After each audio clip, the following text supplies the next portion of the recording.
ایک بات بڑی ضروری ہے، وہ میں نے آپ سے ضرور کرنی ہے۔ ایک آیت ہے قرآن پاک کی سورت بقرہ پہلا سپارہ آیت نمبر 120۔ اللہ تعالیٰ نے ایک حد بیان کر دی، فرمایا وَلَن تَرْضَىٰ عَنْكَ الْيَهُودُ وَلَا النَّصَارَىٰ حَتَّىٰ تَتَّبِعَ مِلَّتَهُمْ۔ فرمایا یہ یہودی اور عیسائی تم سے ہرگز راضی نہیں ہوں گے۔ یہ قرآن ہے اور سادہ ترجمہ تفسیر کی بھی ضرورت نہیں۔ یہ معاہدے کر لیں، محبت کے وعدے کر لیں، یہ تم سے راضی نہیں ہوں گے۔ کب راضی ہوں گے؟ حتی تتبع ملتہم، یہاں تک کہ تم ان کے دین کی پیروی کرنے لگ جاؤ۔ میرا جب پہلی دفعہ پاسپورٹ بنا تو میں نے سارا پڑھا، کتابیں پڑھنے کا شوق تھا شروع سے۔ اس کے ہر صفحے پہ لکھا ہے کہ سوائے اسرائیل کے، یعنی آپ پوری دنیا میں یہ سبز ہلالی پاسپورٹ لے کے جا سکتے ہیں، خبردار اسرائیل آپ یہ پاسپورٹ لے کے نہیں جا سکتے۔ یعنی اتنی نفرت کسی ملک سے کہ اس پر لکھ کے چھاپ دیا ہر صفحے پر کہ یہ پاسپورٹ سوائے اسرائیل کے ہر ملک کے لیے کارآمد ہے۔ میرا سوال ہے عرب کے ان لیڈروں سے جنہوں نے اسرائیل کے ساتھ معاہدہ کیا، مجھے بتاؤ تمہیں فلسطین کی بیٹیاں بھول گئی نا ساری کی ساری؟ تمہیں وہ ماں بھول گئی نا جو مسجد اقصیٰ کے دروازے پہ کھڑی ہو کے چیخیں مارتی تھی اور کہتی تھی کوئی علی کو خبر کرو کہ میری بچیاں قید میں ہیں؟ وہ بھول گئی؟ تمہیں وہ بہن بھول گئی نا جس پر شراب کی بوتل انڈیڑتے تھے اسرائیل کے فوجی؟ وہ آپ کو ابھی بھی ویڈیو مل جائے گی۔ وہ انڈیلتے تھے شراب کی بوتل، اسے پکڑتے تھے، دست درازی کرتے تھے، اور وہ بیٹی کہتی تھی یا رحمت للعالم۔ بھول گیا تمہیں وہ سارا کچھ؟ تم نے 1 منٹ لگایا اور تم معاہدہ کس سے کروا رہے ہو؟ امریکہ کے صدر سے؟ اتنا ظلم کیا تم نے، اتنا قاتل کے ساتھ معاہدہ؟ کیا سمجھتے ہو فلسطین والوں کا کوئی والی وارث نہیں؟ سنو، میرے رسول کریم صلی اللہ علیہ وسلم نے فرمایا میرا کوئی مالدار امتی دنیا سے چلا جائے پیسے جائیدادیں چھوڑ کر، نبی پاک صلی اللہ علیہ وسلم نے فرمایا مسلمان ایک جسد واحد کی طرح، ایک جسم کی طرح، ایک حصہ تکلیف میں ہو تو دوسرا اس کی درد محسوس کرتا ہے۔ انسان کے وجود کے اندر سب سے قیمتی اس کا دماغ ہوتا ہے، اسی سے سوچتا ہے، اسی سے وہ عمل کرتا ہے، اسی سے منصوبہ بندی کرتا ہے، اسی سے وہ مومن ہوتا ہے، اسی سے معاذ اللہ کافر ہوتا ہے۔ اور وجود کے اندر جس کو درجے کے لحاظ سے بولنے میں بعض اوقات کم درجہ سمجھا جاتا ہے وہ پیر ہوتے ہیں۔ اور تو میری ٹھوکر کے بھی قابل نہیں، میں تجھے جوتے کی نوک پہ، پیر کی نوک پہ بھی نہیں سمجھتا۔ ہم یہ کہتے ہیں محاورتاً کہ تو پیروں کے قابل بھی نہیں، یعنی سب سے اعلیٰ درجہ دماغ کو دیا، دل کو دیا، اور سب سے ہلکا درجہ پاؤں کو دیا۔ لیکن مجھے بتلائیے گا اگر کبھی پاؤں کی سب سے چھوٹی انگلی چھنگلیا چیچی اس پہ اگر کبھی زخم لگ جائے تو جسم کا سب سے اعلیٰ حصہ دماغ ہے، دماغ نے کبھی یہ کہا ہے کہ چھوڑو یہ تو سب سے نچلا درجہ ہے، نہیں جانا ڈاکٹر کے پاس، اتنا ٹائم کہاں ہے، رہنے دو، چھوٹی سی تو انگلی ہے، خیر ہے؟ ایسا کبھی ہوا ہے؟ دماغ فوراً کہتا ہے کہ باقی کام بعد میں کریں گے، پہلے ڈاکٹر کا پتہ کرو، اس کو مرہم پٹی کراؤ، کیونکہ اسے پتہ ہے کہ اگر یہاں درد رہی تو باقی جسم میں بھی درد رہے گی۔ اور یہ بھی پتہ ہے دماغ کو کہ اگر میں نے یہاں علاج نہ کرایا انگلی کا تو کہیں پیر بھی سارا زخمی نہ ہو جائے، اور اگر پیر کا علاج نہ کرایا تو ٹانگیں اور باقی وجود تک بھی زخم نہ آ جائے۔ لہذا دماغ جلدی فیصلہ کرتا ہے، ٹیسٹ کرانے کا، چیک اپ کرانے کا، دوائی لینے کا، مرہم پٹی کا۔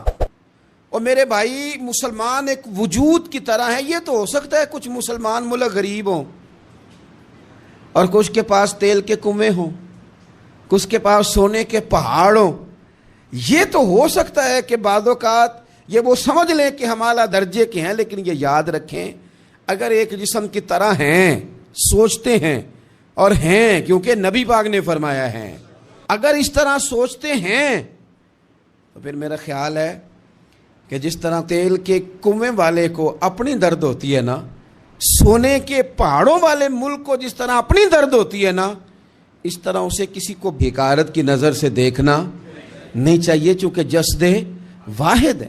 اور جسد واحد میں اگر کوئی درجہ بڑا بھی رکھتا ہو کہ جناب ہمارے پاس ایک بڑی جگہ ہے، متبرک جگہ ہے، ہم بڑے ہیں، تو آپ بڑے ہیں، لیکن بڑا دماغ ہی یہ فیصلہ کرتا ہے کہ بھائی وہ چھوٹا سا پیر کا حصہ زخمی ہے، جلدی کرو علاج کراؤ۔ لیکن بڑے دماغ والا کہے کہ میرا گھر تو محفوظ ہے۔ معراج کی بات کرنے کا تو اب وقت آیا ہے، اس لیے کہ معراج کا سارا واقعہ تو مسجد اقصیٰ کے گرد گھومتا ہے۔ سبحان الذی اسریٰ بعبدہ لیلا من المسجد الحرام الی المسجد الاقصیٰ۔ حضور نے معراج کی رات مسجد اقصیٰ میں نماز پڑھائی تھی۔ اور ایک بار پھر سے طیبہ سے فلسطین میں آ، راستہ دیکھتی ہے پھر مسجد اقصیٰ تیرا۔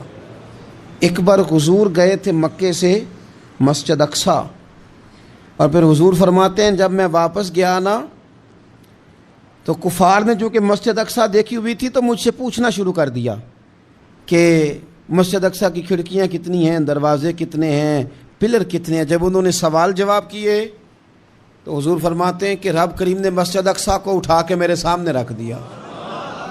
میں دیکھتا جاتا تھا، بتاتا جاتا تھا، کہہ لوں بات کر لوں۔ ایک دفعہ حضور مکے سے مسجد اقصیٰ آئے اور ایک دفعہ مسجد اقصیٰ میرے نبی کی زیارت کے لیے مکے گئی، حضور کی زیارت کے لیے مکہ شریف گئی۔ او میرے نبی تو صرف کسی چیز کی طرف ایک دفعہ دیکھ لیں تو وہاں رحمت کے پھول کھلتے ہیں۔ مسجد اقصیٰ کی طرف منہ کر کے 17 مہینے میرے نبی نے نماز پڑھی ہے۔ مسلمانوں پتہ ہی کوئی نہیں، ہماری خبریں ہی اور ہیں، ہمارا درد ہی اور ہے، ہمیں پتہ ہی نہیں بم کہاں برس رہے ہیں، ہمیں یہ خبر ہی نہیں۔ اور میں اس دور میں تقریریں کر رہا ہوں جہاں سوتوں کو جگانا نہیں پڑتا، جاگتوں کو جگانا پڑتا ہے۔ سیانے لوگوں کو سمجھانا ہمارے ذمہ لگ گیا، کیا کریں؟ اس قوم کو سکھانا پڑتا ہے جسے پتہ سارا ہے، لیکن جان بوجھ کے آنکھیں ہماری بند ہیں۔ یہ مولوی کو بات کرتا تو لوگ کہتے دیکھو مولوی گالی دیتا ہے، لیکن اگر قائد اعظم محمد علی جناح کہے کہ اسرائیل امریکہ کی ناجائز اولاد ہے تو پھر تو تمہیں ہضم کر لینا چاہیے نا، پھر تو لبرل کو بھی ہضم ہونا چاہیے نا کہ قائد اعظم نے کہا ہے، اور اس ناجائز بچے کو تم نے اتنی طاقتیں دے دی کہ وہ مسلمانوں کے قبلہ اول میں نماز پڑھنے والوں کو بھی نہ بخشے۔ کہاں گئی تمہاری وہ انسانی حقوق کی بڑی بڑی تنظیمیں، کدھر گئیں؟ اور میرا پاکستانی میڈیا سے بھی سوال ہے، چند دن پہلے سیالکوٹ میں ایک واقعہ ہوا، ناانصافی ہو گئی جی، ناانصافی ہو گئی جی ایک بی بی کے ساتھ۔ ہر بندے نے شور مچایا، بڑے بڑے طوفان اٹھتے ہیں، کیوں ہوا جی کیوں ہوا؟ تو مسجد اقصیٰ کی توہین ہو گئی تو پھر طوفان کیوں نہیں اٹھا؟ ٹاک شو کیوں نہیں ہوئے؟ بحثیں کیوں نہیں ہوئی؟ میں اس موم بتی مافیا کا کیا کروں؟ ان لبرل لوگوں کا کیا کروں؟ ان کے سپورٹروں ووٹروں کا کیا کروں؟ ان سیاسی جماعتوں کے کارکنوں کو کیا نام دوں کہ جو ان فضول بحثوں میں تو وقت ضائع کرتے ہیں، اور وہ مسجد اقصیٰ جس کے بارے میں میرے نبی پاک صلی اللہ علیہ وسلم سے ایک صحابیہ نے پوچھا تھا، یا رسول اللہ مسجد اقصیٰ میں نماز پڑھنا کتنا کو بہتر ہے باقی نمازوں کے مقابلے میں؟ تو حضور نے فرمایا 1000 گنا بہتر ہے۔ بی بی عرض کرنے لگی سونیا میں جا تو نہیں سکتی، دل بڑا کرتا ہے۔ تو حضور نے فرمایا جا نہیں سکتی تو وہاں تیل ہی بھجوا دے، جس میں حاضری لگوانے کی حضور بات کریں جس مسجد میں۔ اور نبی پاک علیہ السلام نے فرمایا خاص کر کے سفر کرنا ہوا تو 3 مسجدوں کے لیے کرنا، ایک مسجد حرام بیت اللہ کے لیے، ایک مسجد نبوی کے لیے، اور تیسرا مسجد اقصیٰ کے لیے۔ بیت المقدس مسجد اقصیٰ معمولی جگہ نہیں، حضور نے فرمایا 3 سفر کرو تو سمجھنا ہم عبادت کر رہے ہیں۔ کون کون سے؟ فرمایا اگر بیت اللہ جاؤ تو عبادت سمجھ کے جانا، مسجد نبوی کی طرف جاؤ تو عبادت ہے، اور مسجد اقصیٰ کی طرف جاؤ تو یہ بھی عبادت ہے۔ اور فرمایا مسجد اقصیٰ میں جس نے ایک نماز پڑھی اسے 25,000 نمازوں کا ثواب ملے گا۔ اور میرے رسول پاک نے یہ وہ مسجد ہے جس کے ساتھ معراج شریف جڑا ہوا ہے۔ قرآن پاک نے کہا کہ اس مسجد میں سبحان الذی اسری بعبدہ لیلا من المسجد الحرام الی المسجد الاقصیٰ۔ مسلمانوں قرآن کہتا ہے کہ تمہارے معراج کی شان رسول پاک کی مسجد اقصیٰ سے جڑی ہے۔ جس محبوب کو رب معراج کرائے تو مسجد اقصیٰ میں لا کے کرائے۔ وہ جگہ معمولی جگہ ہے، وہ معمولی جگہ ہے مسجد اقصیٰ۔ نبی پاک نے وہاں نبیوں کی امامت کرائی، 17 مہینے اس مسجد کی طرف منہ کر کے تیرے اور میرے رسول نے نمازیں پڑھی۔ چھوٹی جگہ ہے، اور پوری دنیا کا مسلمان اسے چاہیے شرم سے گڑ جائے۔ ایک امریکہ کا صدر بول کے کہتا ہے کہ اسرائیل کو اجازت ہے اسے دارالحکومت بنائے، اور مسلمان حکمران بیان دے رہے ہیں ظالموں لٹیروں تم اپنی سیاستیں چمکانے کے لیے پہلے ایک دوسرے کو گالیاں دیتے ہو، پھر اکٹھے بیٹھ جاتے ہو نمبرنگ کرنے کے لیے۔ تم دین کے اس مسئلے میں سارے اکٹھے کیوں نہیں بیٹھے؟ سارے پاکستان کے سیاستدانوں کو، علماء اور مشائخ کو چاہیے تھا ایک پیج پہ اکٹھے ہوتے، اکٹھے بیٹھ کے ایک بیان ہی دے دیتے، ایک بات ہی کر دیتے. پھر میرا سلوٹ ہے ترکی کے صدر کو، پھر میرا سلوٹ ہے ترکی کے صدر کو. اس نے بہت عرصہ پہلے کہا تھا مسجد اقصی میری خواب میں آئی تھی اور رو کے کہتی تھی آئے مجھے کوئی صلاح الدین ایوبی کا ماننے والا، کوئی آئے مجھے بچائے. کہتے میری خواب میں آئی تھی اور روتی تھی، کہتی تھی کوئی آئے. اور ایک شاعر نے کہا مسجد اقصی نبی پاک کو بھی بلاتی ہے، کہتی ہے ایک بار پھر طیبہ فلسطین میں آ، راستہ دیکھتی ہے پھر مسجد اقصی تیرا، ایک بار پھر سے طیبہ سے فلسطین میں آ، راستہ دیکھتی ہے پھر مسجد اقصی تیرا. کوئی بولا ہے نہیں اتنا مقدس مقام، چھوٹے چھوٹے بیان، اور کہیں اکٹھے ہو جاؤ، میں بتاتا ہوں تمہیں مسئلے کا حل کیا ہے. میں بتاتا ہوں، دو کام کرو. ایک کام وہ کرو جو حضرت سلمان فارسی نے کیا تھا، سنو حل سنو مسئلے کا. میں چھوٹا آدمی ہوں پر حل سنو مسئلے کا. زندگی میں ایک کام مسلمان کر لے، جٹ بن کے، بھٹ بن کے، رائی بن کے، پاکستانی، مصری، سعودی بن کے بڑا جی لیا. ایک کام وہ کرے جو حضرت سلمان نے کیا تھا.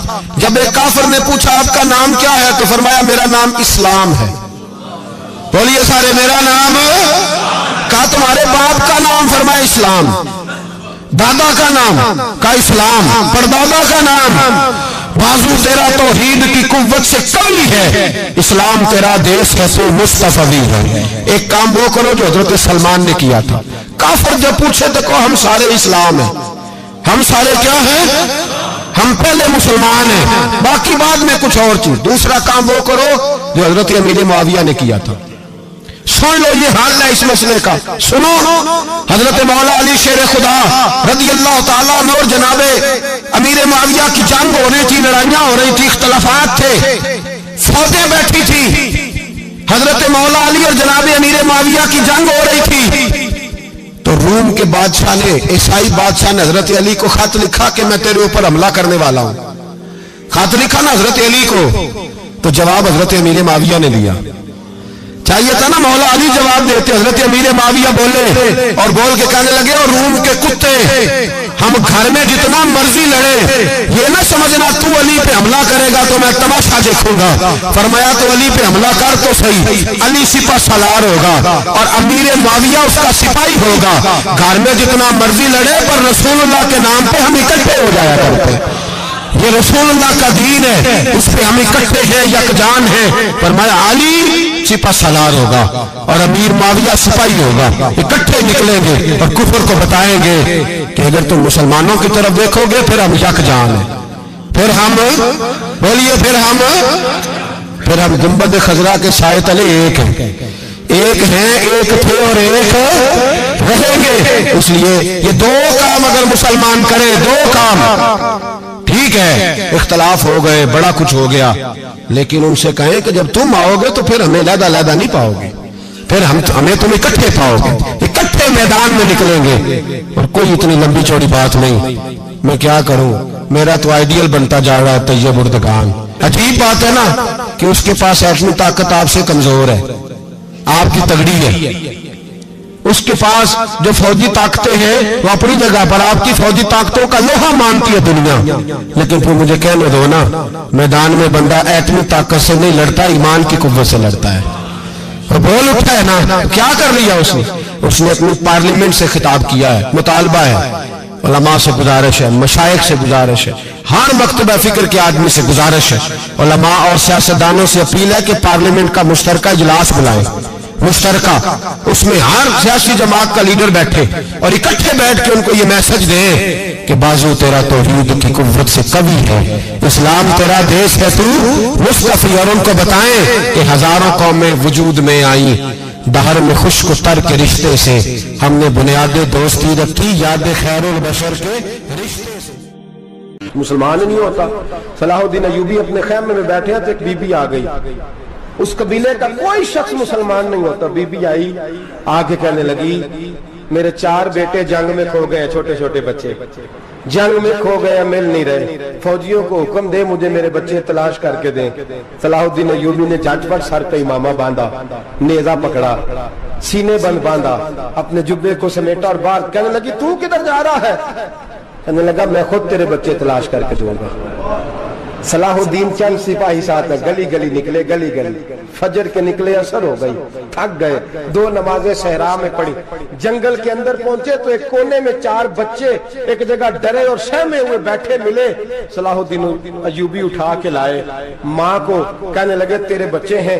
نکلا اس لیے تھا کہ میرے نبی نے فرمایا بچے جدا ہوں تو ماں کو درد بڑا ہوتا ہے، اور میرے رسول نے فرمایا تھا جب جنگ کرنے جاؤ تو کھیت برباد نہ کرنا، فصلیں تباہ نہ کرنا، بچوں کو ماں سے جدا نہ کرنا۔ فرمایا میں سوچ رہا تھا تیرے بچے کہیں میری وجہ سے جدا ہو گئے تو مصطفیٰ کو جواب کیا دینا؟ فرمایا تیرے بچے ڈھونڈ کے لایا ہوں۔ بچے ماں کے پاس آنے لگے تو ماں نے بڑے بیٹے کے منہ پہ تھپڑ مارا۔ کہتا اماں کیا ہوا؟ کہنے لگے تو نے سنا نہیں کہ دشمن کے بچوں کی اتنی حفاظت کرتا ہے؟ میرے پاس نہ جا، اس کے قدموں میں بیٹھ جا۔ جس نبی کے غلام اتنے سچے ہیں وہ نبی کتنا سچا ہوگا۔ بنو قریظہ اور بنو نذیر 2 محلے تھے یہودیوں کے۔ یہودیوں نے بڑی عہد شکنی کی تو نبی پاک صلی اللہ علیہ وسلم نے ان کو بے دخل کر دیا، مدینے سے نکال دیا، مدینہ منورہ سے۔ یہودی نکل گئے مدینہ طیبہ سے، تو جب وہ نکل کے جا رہے تھے تو ان کے مکان، ان کے باغ، ان کی جائیدادیں بچ گئیں۔ نبی پاک علیہ السلام نے انصار مدینہ کو پہلے بلایا۔ جاگ رہے ہیں نا آپ لوگ؟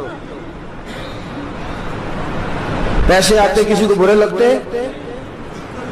اب تو یہ بھی حلال حرام کی تمیز بھی اٹھتی جا رہی ہے۔ جائیداد، باغ، مال، علاقہ خالی ہوا ہے، وہ چلے گئے، اور لوگ تو ڈھونڈتے پھرتے ہیں۔ اللہ خیر فرمائے، شاملہ جگہ ملتی نہیں اب شہروں میں، وہ کس کس نے نام کرا لی، کدھر گئی ہے کوئی خبر ہی نہیں، خالی جگہ پڑی ہے۔ میرے نبی پاک علیہ السلام نے پہلے انصار مدینہ کو بلایا۔ حضور نے فرمایا انصاریوں، بہت بڑی جائیدادیں یہودیوں کی، بنو نذیر اور بنو قریظہ محلے خالی ہو گئے، میرا دل کرتا ہے وہ تمہیں دے دوں، اس لیے کہ تم نے اپنے مہاجر بھائیوں کے ساتھ بڑا تعاون کیا، جائیدادیں تم نے دے دی ہیں، مکانات دے دیے ہیں، بڑا کچھ تم نے دیا ہے، میرا دل کرتا ہے وہ تمہارے نام کر دوں۔ تو انصار مدینہ کیا کہنے لگے؟ کہنے لگے یا رسول اللہ، دے تو ہم نے دیا ہے پر وہ بیچارے جھچکتے ہی رہتے ہیں، وہ جھچکتے ہی رہتے ہیں، کھول کے ہماری چیزیں استعمال نہیں کرتے۔ تو حضور ہم تو پہلے ہی انصار ہیں، ہمارے پاس بڑا کچھ ہے، آپ مہربانی فرمائے وہ سارا کچھ مہاجروں کو دے دے، مہاجرین کو ہمیں نہیں چاہیے۔ اب چلے گئے بات کر کے، میرے حبیب پاک نے مہاجروں کو بلا لیا، فرمایا بنو نذیر اور بنو قریظہ قبیلے کی جائیدادیں آئی ہیں، تمہارے پاس بظاہر جو چیزیں ہیں بھی وہ بھی انصار مدینہ کی ہیں، تو میرا یہ خیال ہے کہ وہ سارا کچھ تمہیں دے دیا جائے۔ ابو بکر صدیق رضی اللہ تعالیٰ عنہ کہنے لگے یا رسول اللہ صلی اللہ علیہ وسلم، ہمارے انصار بھائیوں نے ہمارے لیے دل تک کھول دیے ہیں، حضور انہوں نے ہر چیز بانٹ کے ہمارے سامنے رکھ دی ہے، ہم اتنے خرد غرض ہیں کہ سارا کچھ لپیٹ جائیں۔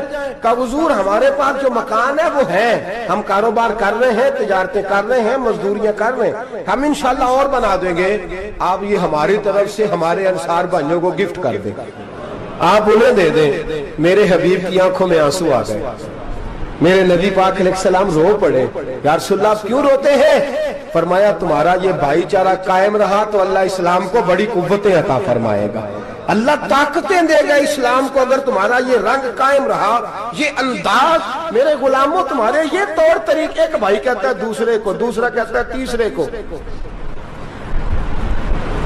مسلمانوں کی نا ایک تعداد لڑتے لڑتے لڑتے لڑتے دور چلے گئی، تاتاریوں نے قید کر لیا، 4 مسلمان تھے، تبلیغ کرنے گئے، جنگ کرنے گئے، جہاد کرتے کرتے کافروں سے لڑتے لڑتے تاتاری قوم میں چلے گئے، وہاں قید کر لیے گئے تو سزائے موت کا حکم ہوا، 4 بزرگ تھے، سزائے موت کا حکم ہوا تو تاتاری بادشاہ جو تھا وہ بڑا خلاف تھا، بڑا سخت مخالف تھا مسلمانوں کے، اس نے کہا کہ ان کو جب پھانسی دینا نا مسلمانوں کو تو میرے سامنے دینا۔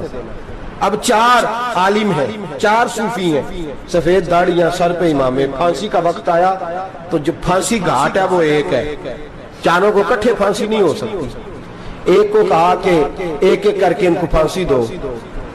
جب پھانسی کا وقت آیا نا تو جو سب سے پیچھے صوفی تھے وہ دوڑ کے آگے آئے، کہنے لگے بادشاہ پہلی باری میری لگا۔ پہلی اب بادشاہ نے کہا ٹھیک ہے اسے لٹکا دو. وہ قریب آئے تو دوسرے دوڑ آئے, کہنے لگے نہیں نہیں پہلی باری میں نے زیادہ کافر قتل کیے, میرا بڑا جرم ہے, مجھے پہلے سزا دو. ان کو پھانسی دینے لگے تو تیسرے آ گئے, کہنے لگے نہیں یہ تو میرا قتل کرتا تھا, رستے میں بتایا کرتا تھا, ڈھونڈ کے میں بتلاتا تھا کہ یہاں زیادہ تعداد ہے, مجھے پہلے پھانسی دو. تیسرے کے ساتھ بات ہو رہی تھی تو چوتھا دوڑا آیا, کہنے لگا یہ رستے بتاتا تھا, یہ تبلیغ کرتا تھا, یہ سارا کچھ کرتا تھا, لیکن کہا یہ کہتے تھے چلو واپس چلتے ہیں, میں جانے نہیں دیتا تھا, میں کہتا تھا اور کافر مارنے اور علاقے فتح کرنے, میرا جرم بڑا ہے, مجھے پہلے پھانسی دو.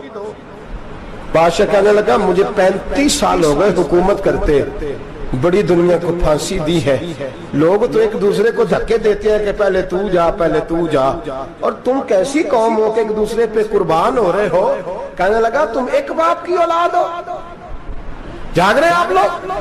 تاتاری بادشاہ کافر بادشاہ اسلام کی مخالفت کرتے ہیں, ایک باپ کی اولاد ہو کا نہیں, ایک قبیلے کے رہنے والے ہو کا نہیں, ایک ملک کے رہنے والے ہو نہیں. اس نے کہا رشتہ کیا ہے تمہارا, رشتہ کیا ہے؟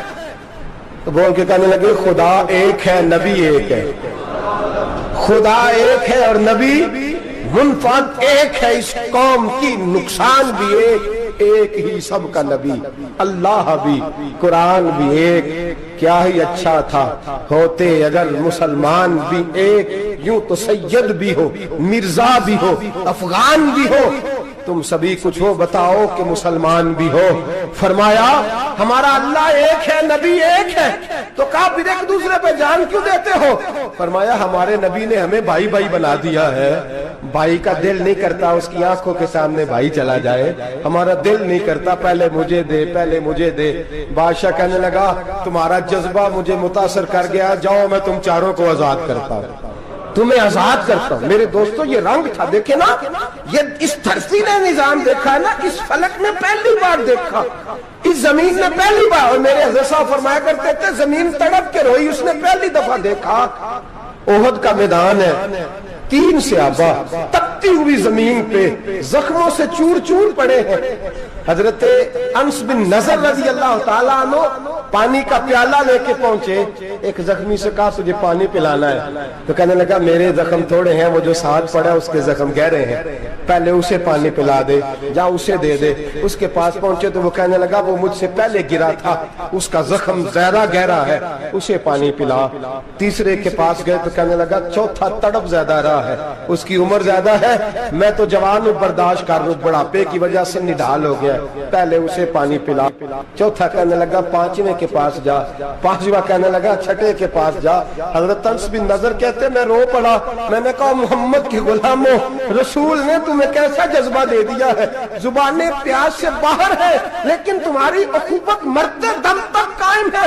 کہتے میں 7ویں کے پاس گیا تو کہنے لگا اگر 6 قربانی دے سکتے ہیں تو مجھے خود غرض نہ سمجھ, میں نے نہیں پانی پینا, جا پہلے کے پاس لے جا. کہتے میں پہلے کے پاس آیا تو روح پرواز کر گئی, دوسرے کے پاس آیا تو روح پرواز کر گئی, میں 7ویں تک آیا تو انتقال کر گئے. کہتے ہیں پانی کا پیالہ میں نے اٹھایا اور میں نے زمین پہ رکھا تو میں نے کہا پانی گواہ رہنا, محمد کے غلام مر تو جاتے ہیں پر ایک دوسرے کا خیال بڑا رکھا کرتے ہیں, گواہ رہنا یہ مر جایا کرتے لیکن ایک دوسرے کا درد. میرے دوستو لٹا ہوا برما, روتے ہوئے مسلمان, سسکیاں اور آہیں لیتی ہوئی مائیں پوچھتی ہیں اے خاصا اے خاصان رسول, وقت دعا ہے, امت پہ تیری آ کے عجب وقت پڑا ہے. وہ دین جو بڑی شان سے نکلا تھا وطن سے, پردیس میں وہ دین آج غریب الغربا ہے. فریاد ہے اے کشتی امت کے نگہباں, بیڑا یہ تباہی کے قریب آن لگا ہے. اور کیا خوبصورت جملے کہے تھے کہ نبی پاک صلی اللہ علیہ وسلم نے, حضور نے فرمایا تھا میرا مومن ایک جان کی طرح ہوتا ہے, ایک جان کی طرح ہوتا ہے. ایک کو تکلیف ہو جسم کے ایک حصے کو, سارا حصہ پریشان ہوتا ہے. فرمایا یہ ایک مکان کی طرح ہے, ایک اینٹ دوسری اینٹ کو مضبوط کرتی ہے. فرمایا یہ مضبوط لوگ ہیں, یہ مضبوط لوگ. حضرت عمر فاروق کا زمانہ ہے, ایک آدمی نے سیری بھیج دی ایک گھر میں بطور تحفہ, قحط کا زمانہ تھا, گوشت ملتا نہیں تھا, جانور. ایک آدمی نے سیری بھیج دی ایک آدمی کے گھر میں. اس نے کیا کیا, اس نے اپنی بیوی سے کہا ہماری تو خیر ہے,